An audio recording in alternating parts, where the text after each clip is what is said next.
지금 이 베트남에서는 박항서라고 하는 이 감독이 열풍을 일으키고 있습니다.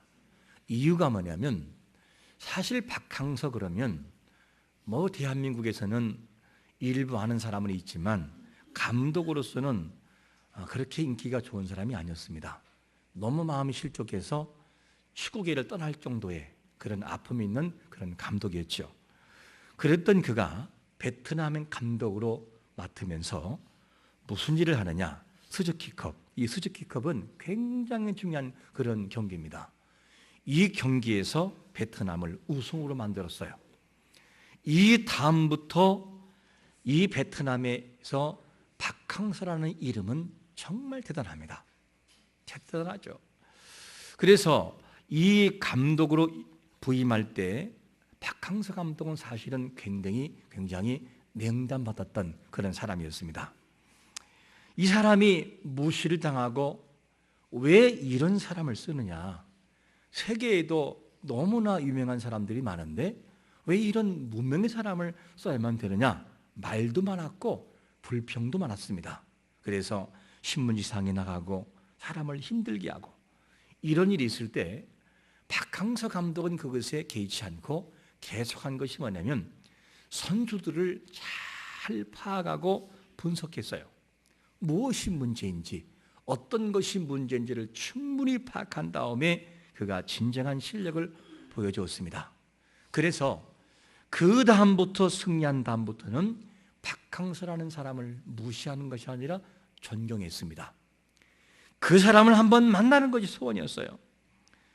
이 박항서 감독이 우승으로 이끈 데는 주요한 두 가지 이유가 있습니다. 첫 번째 한 가지 뭐냐면 그가 믿는 하나님을 의지했어요. 꼭 벤치에서 끝나면 기도하고, 그리고 또 한 가지는 뭐냐면 이 선수들을 정확하게 진단했어요. 무엇이 문제이고 무엇이 약점인지를 파악한 다음에 이거를 보강했습니다. 감독이 물었어요. 너희들에게 가장 큰 문제가 뭐라고 생각하느냐? 라고 물었더니만 우리에게는 체력이 문제입니다. 이렇게 대답을 하는 거예요. 그래서 진짜 체력이 문제일까? 그래서 이 감독이 체력을 테스트해 보니까 우리나라와 별 차이가 없어요. 조금 차이가 나지. 그래서 그들에게 가장 큰 문제는 뭐냐면 패배의식이었어요. 패배의식. 안 된다. 해보니까 안 되더라. 이 패배의식. 그리고 난 다음에 이 선수들이 또 문제가 뭐냐면 쉬는 시간이 75분 경기하고 쉬는 습관이 있어요. 이거를 바꿨어요. 90분 이상을 운동을 하고 쉬는 습관으로 만들으니까 나중에는 90분 경기를 해도 지치지 않고 소화를 해내는 거죠. 이래서 잘 분석한 다음에, 그리고 난 다음에 음식도 바꿨어요. 탄수화물, 밥을 많이 먹는데 밥에서 육질적인 우유와 지방기가 있는 음식으로 바꿔놓았어요. 그랬더니만 체력이 딸리지가 않는 거죠. 충분히 가능했었습니다. 그리고 난 다음에 사람들이 태도가 바뀌는 것이 뭐냐면 박항서. 어느 정도 인기냐? 범죄 현장에서 너 어느 나라 사람이야? 그래놓고 코리아 박항서 그러면 가. 이 정도로 인기 있는 사람이 됐다는 것이죠. 베트남의 경제를 바꿔놓았어요. 그래서 사람들은, 유명 인사들도 그를 만나고 싶지만 시간이 없어 만날 수 없어요. 그래서 어떻게 하든지 사진 한번 찍으려고 하는 것이 뭐냐면 지금의 현실입니다. 그런데 그렇게 유명한 그 사람이 시골 한 청년에게 다가와서 내가 당신과 하루를 지내면서 이야기하고 싶다. 내 인생은 이러하고 내 비전은 이렇다 라고 만나 주었다면 그 한 사람은 영광 중에 영광일 거예요. 일평생 그의 가문에 아마 영광일 것입니다. 그렇다면 그렇게 유명한 박항서를 창조하신 하나님께서 이 땅에 예수 그리스도를 보냈습니다. 예수 그리스도를 보내신 다음에 그 예수 그리스도를 태어났다라고 하는 이 사실을 가장 먼저 알렸다고 한다면 그것은 영광 중에 더 영광이죠. 박항서에 비하겠습니까? 더 말할 나위가 없겠죠. 그러면 오늘 본문에서 메시아가 오셨다라고 하는 이 사실을 누구에 가장 먼저 알리냐면 첫 번째로 그 지역에 누구에게 알려요? 목자들에게 알려요. 8절 본문 보니까 누가복음 2장 8절 이렇게 말씀합니다. 그 지역의 목자들이 밤에 밖에서 자기 양떼를 지키더니 이스라엘 백성들은 무엇을 기다리느냐? 메시아가 올 것을 늘 기다려요. 메시아 사상이 그들에게 기본입니다. 메시아가 이 땅에 오시면 모든 것은 회복될 것이다.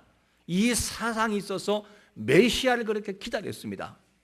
그런데 그 메시아가 오셨는데 그 메시아를 누구한테 알리느냐? 목자들에게 알리는 거죠. 목자들에게 알리는 것인데 만약에 목자들이 아니라 율법 학자들에게 알렸다면 어떻게 됐을까? 율법학자 그리고 대제사장 이런 사람들에게 알렸다면 어떻게 됐을까? 그런데 하나님께서는 주의 천사를 통해서 이런 유명 인사에게 알리지 않고 누구한테 알리느냐? 목자에게 알려요. 그러면 목자는 이 히브리 문화에서 어떤 존재일까? 히브리 사람들에게 특별히 유대인들에게 있어서 목자는 누가복음 1장 52절의 말씀처럼 비천한 존재, 아주 비천한 존재예요. 그리고 유대교인들에게는 어떻게 생각하느냐? 목자들은 정직하지 못한 사람들 이렇게 평가되고 있어요. 그리고 더럽고 냄새나는 사람들 이렇게 인식되어 있습니다. 그런데 왜 그렇게 비천한 사람들에게 알렸을까? 처음부터 차라리 대제사장에게 알리고 유대인에게 알렸으면 좋잖아요. 근데 왜 이렇게 안 했을까?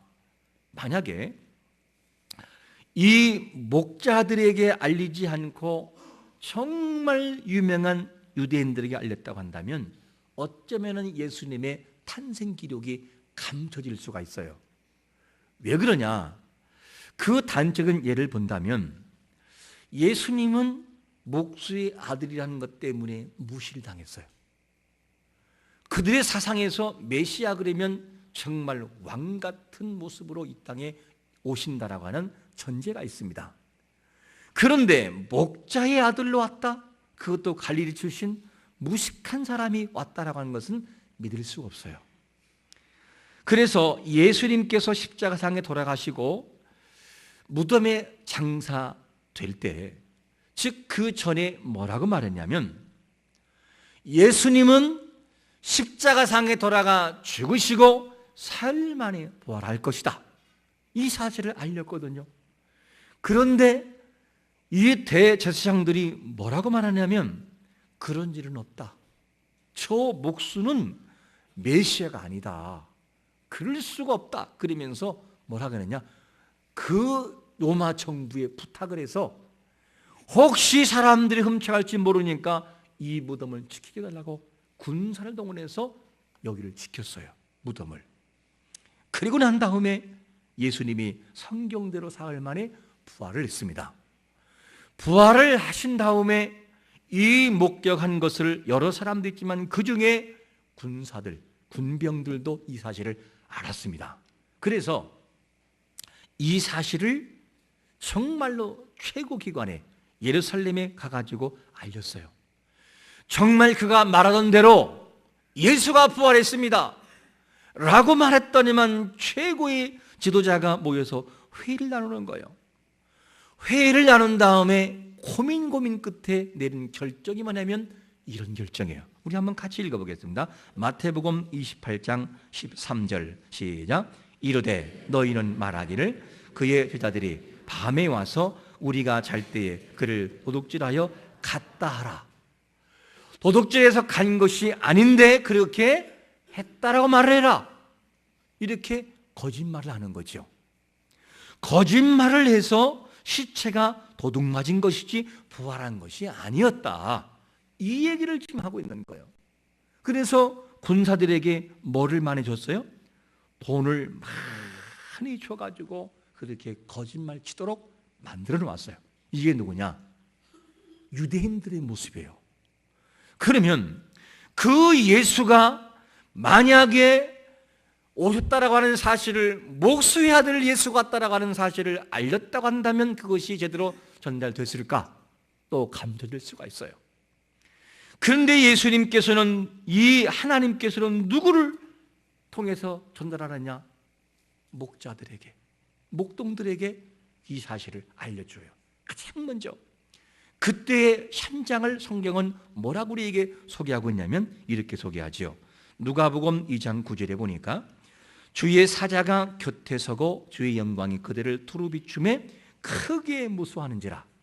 여기서 여러분, 이 현장이 만약에 여기서 벌어진다면 이거는 보통 사건이 아니에요. 왜냐? 주의 사자가 곁에 섰어요. 우리는 천사 그러면 우습게 볼지 모르는데 천사가 나타나도 사람들은 완전히 그냥 죽음같이 나타나요. 돼버려요. 그리고 주의 영광이 강렬하게 비쳤어요. 막 강렬하게 비추는데 사람들이 너무 무서워했다, 이렇게 표현해요. 무서워했다. 그럼 여러분, 죄악된 인생들에게 하나님의 임재하심이 딱 표현되면 어떤 일이 벌어지느냐? 두려움도 두려움이지만 가슴 속에서 울림이 있어요. 여러분, 회심하는 분들이 그분의 은혜와 성령의 은혜가 가슴 속에 찾아오면 첫 번째로 뭐가 되기 시작하느냐? 눈물이 막 나오기 시작을 해요. 그리고 죄가 보이기 시작을 하고 은혜가 느껴지기 시작을 하고 모든 것이 다 은혜예요. 이렇게 돼서 모든 것이 은혜로 바뀌어지는데, 그런데 죄악된 인생들에게, 특히 이 목자들에게 찾아와 가지고 이 사실을 알려주니까 얼마나 놀랐겠어요. 얼마나 감동이 임했겠냐 하는 것을 알 수가 있습니다. 그러니까 율법을 주시기 위해서 하나님께서 신의 산에 임재할 때 어떤 일이 벌어지죠? 사람들이 다 놀라버려요. 율법을 받기 위해서 3일 동안 정결례식을 하고 옷을 빨고 다 준비하는데 신의 산에 여호와께서 임재하시는데 우리와 같은 번갯소리와 함께 구름과 함께 웅장함과 산이 막 떨리고 막 떨리니까 사람들이 너무 무서워하는 거죠. 이런 현상이 누구한테 있느냐? 바로 목자들에게 찾아온 것을 볼 수 있습니다. 여러분, 사실 목자와 주의 천사와 하나님의 임재는 어울리지 않아요. 왜냐? 깨끗한 사람에게, 뭔가 유식하고 뭔가 유명한 사람에게 말한다면 어울리지만 그 목동에게는 어울리지 않아요. 그런데 하나님은 누구를 찾아오느냐? 그들을 찾아가셔요. 그리고 그들에게 알려주어요. 여러분, 하나님과 사실 우리와는 잘 어울리지가 않아요. 왜냐? 그분은 너무 거룩하시고 우리는 죄악된 백성이기 때문에 갭이 너무 커요. 그런데 그 하나님 자신이 이 땅에 찾아와 너는 내 자녀라고 하는 이 사실 앞에 감사와 감격으로 영광 돌리시기를 축원합니다. 감사라는 거죠. 어떻게 우리가 어울리겠어요? 이것이 우리에게는 큰 감동이 아닐 수가 없다는 거죠. 그러면 이들에게 전해진 소식을 뭐라 하느냐? 두 번째로 이런 소식이라고 말씀하죠. 큰 기쁨의 무슨 소식? 좋은 소식이라는 거죠. 누가복음 2장 10절에 보니까 뭐라고 말씀하느냐? 천사가 이르되 무수하지 말라. 보라, 내가 온 백성에게 미칠 큰 기쁨의 좋은 소식을 너희에게 전한다는 거죠. 주의 사자가 목자들에게 찾아온 것은 온 백성을 향한 기쁨의 소식이었어요.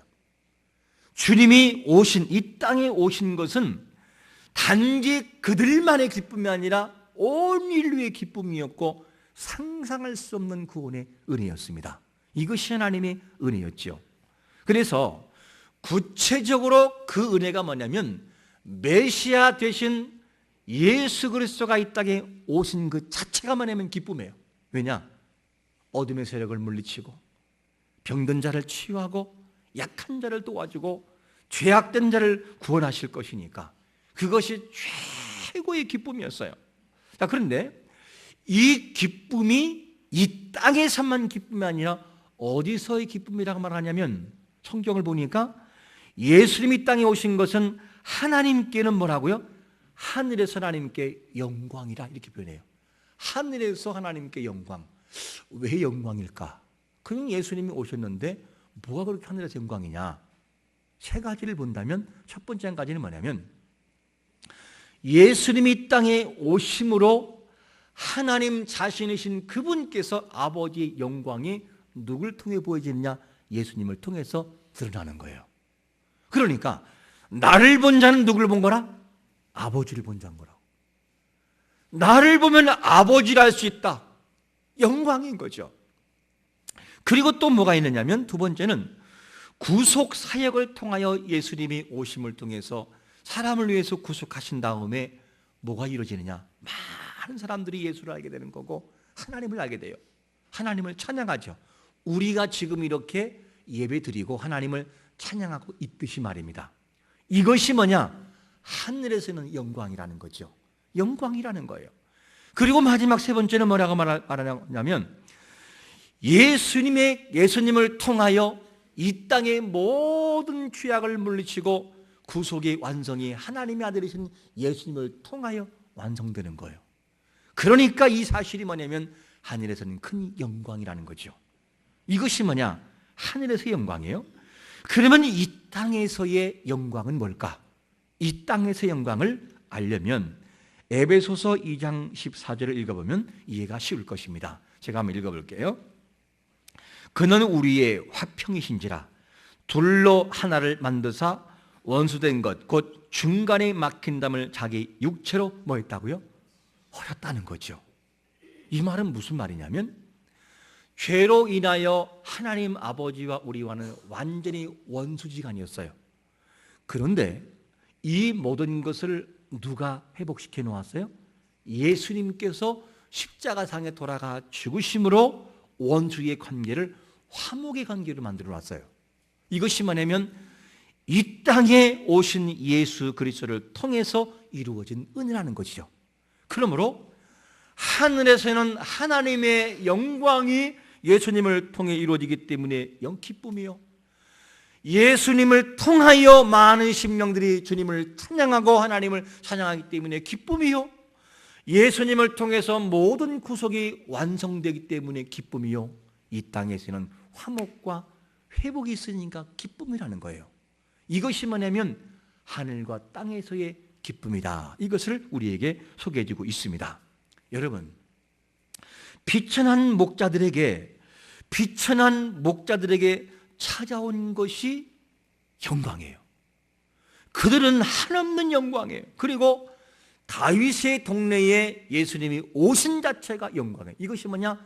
기쁨의 소식이라 그 말이죠. 그렇다고 한다면 우리는 이러한 질문을 한번 해봐야 되는 것이 맞습니다. 그렇다면 목자들에게는 그렇게 기쁨이요, 다윗의 동네에게는 그렇게 기쁨이라면 우리에게는 그 주님의 오심이 어떤 것인가 하는 것입니다. 우리는 12월 25일 되면 그 전부터 이제 트리가 반짝이기 시작을 하죠.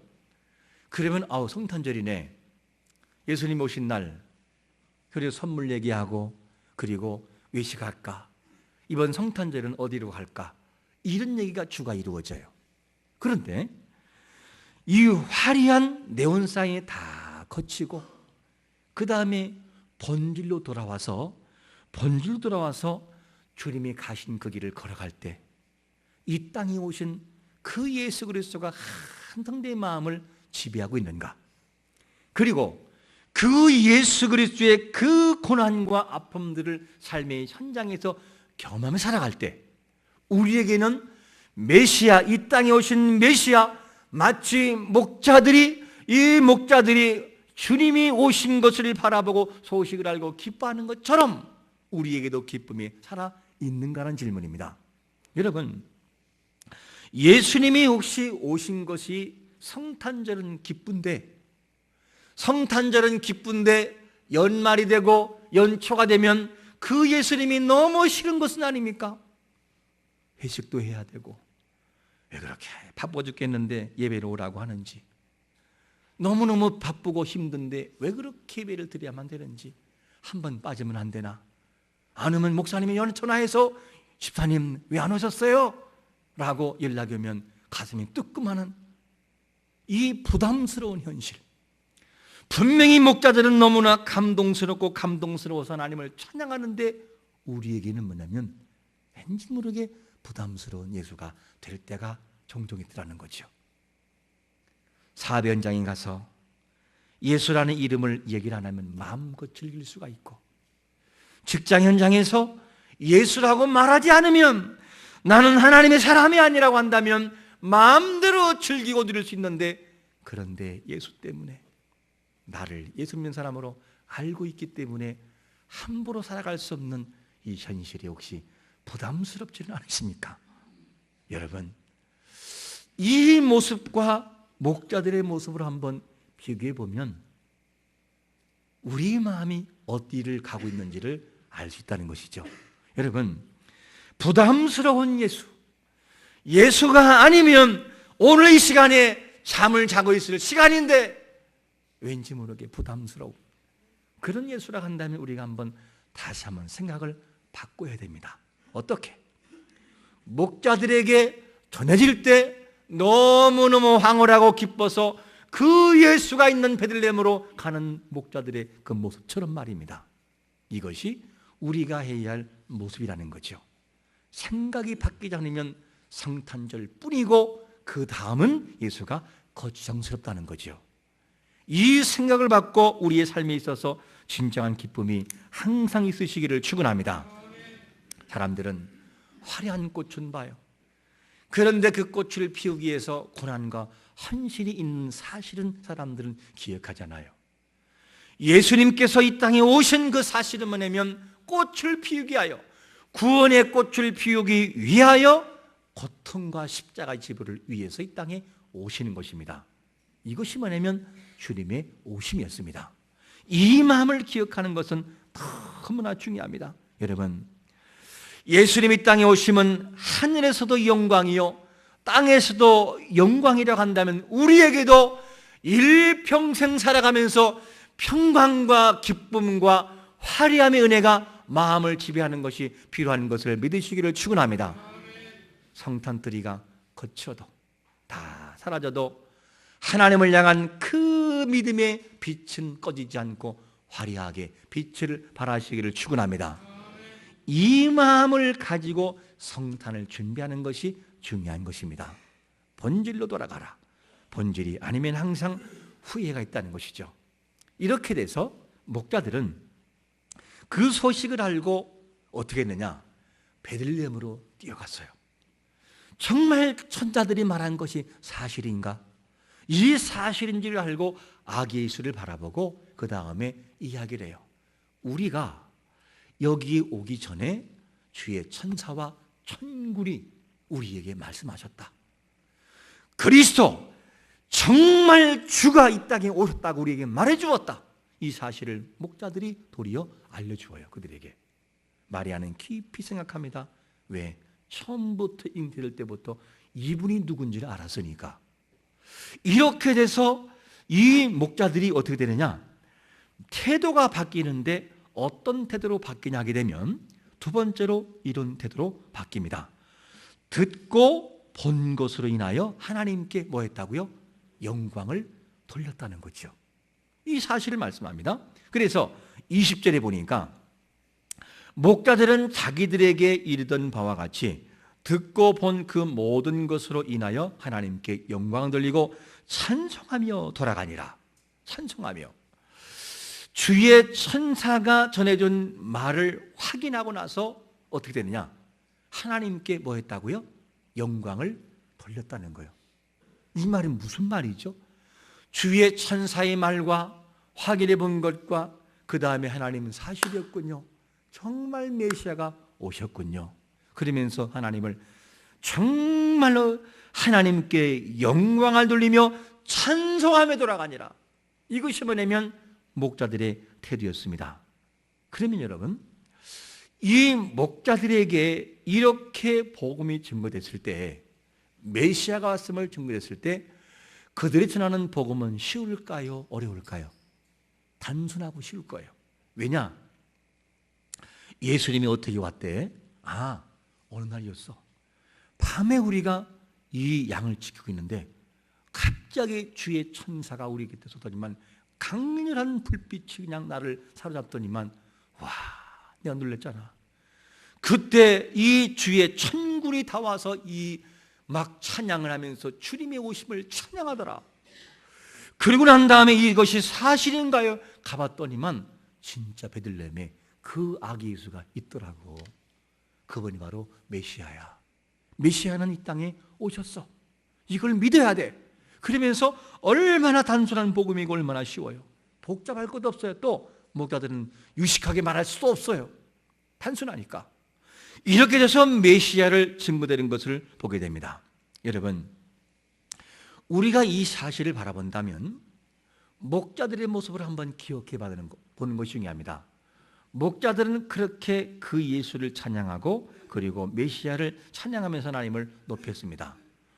오늘날 우리는 직장 돌아가고 현장 돌아가고 내가 속한 자리에 돌아가서 나 예수 믿는 사람 맞아요. 나는요 예수 믿는 사람입니다. 예수 믿으세요? 정말 예수 믿으니까 참 좋습니다 라고 말하는 당당함이 목자와 같이 있는가? 이들은 뭐 숨길 것도 없고 말하지 않을 이유도 없어요. 왜냐? 너무 확실히 보았기 때문에. 오늘날 우리에게 이러한 당당함이 없다면 목자와 같은 마음은 아니라는 거예요. 예수의 탄생, 우리를 찾아오신 예수 그리스도, 내가 그분을 믿음으로 구원이 임했다라고 하는 하나님의 자녀라고 하는 이 사실을 나의 직장과 삶의 현장에서 당당하게 이야기하지 못한다면, 아니 말하기는 그냥 누가 나를 알까봐 무서워서 걱정한다면 주님의 마음이 얼마나 아플까. 여러분, 오늘 이번 한 주 돌아가서 직장과 사업의 현장에 돌아가서 나 예수 믿는 사람입니다 라고 말하는 용기가 자신감 있게 당당하게 확신 있게 있으시기를 축원합니다. 그래야 아버지가 얼마나 기뻐하겠어요.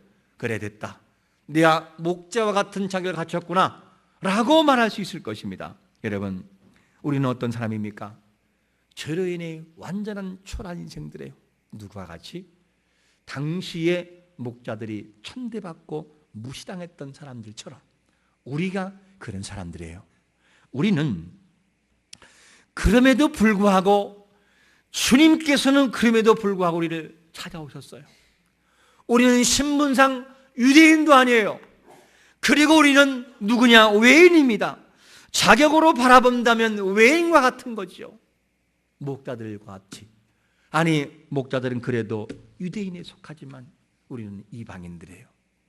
나무가지가 꺾인 그곳에 채워지기 위해서 임시적으로 우리를 구원하시게 이 땅에 오신 그 예수 그리스도, 우리는 그런 정도밖에 안 돼요. 그러한 우리가 어떻게 되느냐? 목자들은 직접 만나서 믿는다면 오늘날 우리에게는, 이방인 우리에게 성령의 능력을 통하여 예수가 믿어지겠어요? 그분이 그냥 믿어지는 거지요. 예수는 보지 않았지만 말씀을 통해 성령의 능력을 통해 본 것보다 더 확실하게 우리 믿어지는 은혜가 뭐냐? 그것이 은혜인 것을 믿으시기를 축원합니다. 은혜라는 거예요. 너무 큰 은혜죠. 아무리 생각해도 은혜예요. 그러면 여러분, 오늘도 우리 마음 깊은 곳에 성령을 통해서 밝히시는 이 믿음의 역사, 예수가 나의 구주라는 사실을 믿어지는 것은 아무리 봐도 은혜예요. 아무리 봐도 은혜예요. 이것은 목자들을 찾아간 것 이상으로 찾아오심의 은혜예요. 이 사실을 기억하면서 여러분 살아가면서 우리는 늘상 은혜를 기억하며 살아가는 것이 너무나 중요합니다. 찾아오신 예수 그리스도, 대체 우리가 뭐라고 우리를 찾아오셨습니까? 자격으로 바라본다면 어울리지 않아요. 그런데 그 예수님은 우리에게 찾아오셨어요. 그렇다면 우리 마음속에 항상 목자들의 심정 가지고 감동이 임해야죠. 여러분, 우리가 지금까지 어떻게 살아왔든지 예배에 나오는 것 다 준비하고, 하나님 나를 사랑하신 예수 그리스도 당신 앞에 나갑니다. 오늘도 어떤 말씀을 주시겠습니까? 이 감동의 마음을 가지고 예배하며 주님을 찬양하는 삶이 되시기를 축원합니다. 당연히 우리는 기뻐할 존재들이에요. 왜냐? 우리는 성령을 통해서 목자들을 만나 준 것처럼 우리에게도 만나 주신 은혜가 있었기 때문에, 그러므로 성탄절 우리가 이틀 앞두고 있지만 네온산이 다 거치고 반짝이는 불빛이 없어서 우리 마음 중심 속에는 그 예수 그리스도를 향한 그분의 사랑이 항상 밝혀지는 것이 중요합니다. 우리는 물어봐야 되겠습니다. 예수님이 이 땅에 오심이 우리에게는 기쁨인가 아니면 부담인가? 깊이 생각하면서 이 질문 속에서 죄인을 살리기 위해 오신 이 땅에 오신 예수 그리스도를 우리가 성탄을 함께 준비하면서 감격과 감동으로 그리고 감사로 그분 앞에 나아가 영광 돌리시기를 예수 그리스도의 이름으로 축원합니다. 아멘. 우리 한번 잠시 이 시간에 기도하겠습니다. 이 시간에 기도할 때 주님의 오심을 우리가 기뻐하고 정말 감격하면서 정말 부담이 아니라 일평생 살아가면서 부담스러운 예수님이 아니라 감사와 감격으로 대하는 예수님 되게 해달라고 우리 한번 통성으로 주여 한번 외쳐 기도하겠습니다. 주여! 은혜로우신 아버지 하나님 감사합니다. 우리를 사랑하신 아버지 하나님, 우리는 부족합니다. 참으로 약한 존재입니다. 성령의 도우심과 인도하심이 우리 가운데 있어지게 하시고 하나님의 놀라운 역사가 함께하여 주의 능력이 무엇인지를 체험하도록 은혜를 베풀어 주옵소서. 주님, 오늘도 주님의 오심이 오늘도 주여 목자들이 정말 대하는 태도와 같이 하나님을 찬양하며 영광 돌리는 삶을 아름답게 살아가도록 우리 마음속에 감동함을 허락하여 주옵소서. 주여, 너무나 감동스럽고 감격의 날인데 우리가 주여 이 모든 성탄절만 끝나면 우리는 주여 다시 한번 누운 상태로 돌아갑니다. 감사가 사라져버리고 감사가 없는 모습을 가지고 살아갈 때가 많이 있사오니 우리를 새롭게 하시며 좀 더 감사와 감격의 마음이 우리 마음속에 무르익어나고 감동의 마음을 가지고 살아가도록 성령께서시니 역사하시며 은혜를 베풀어 주옵소서. 감동과 감격이 항상 회복되게 만들어 주옵소서. 기쁨의 하나님 아버지 하나님 찬란하게 만들어 주옵소서. 사랑의 아버지 하나님, 이 땅에 오신 예수 그리스도가 우리의 생명이요 기쁨이요 우리의 충만한 이라는 사실을 기억하고 주님, 이 모든 네온산이 다 거친 이후에도 주님의 가신 그 길을 걸어갈 때에도 그 감동이 항상 머물러 있도록 은혜를 베풀어 주옵소서. 일시적인 감사가 아니라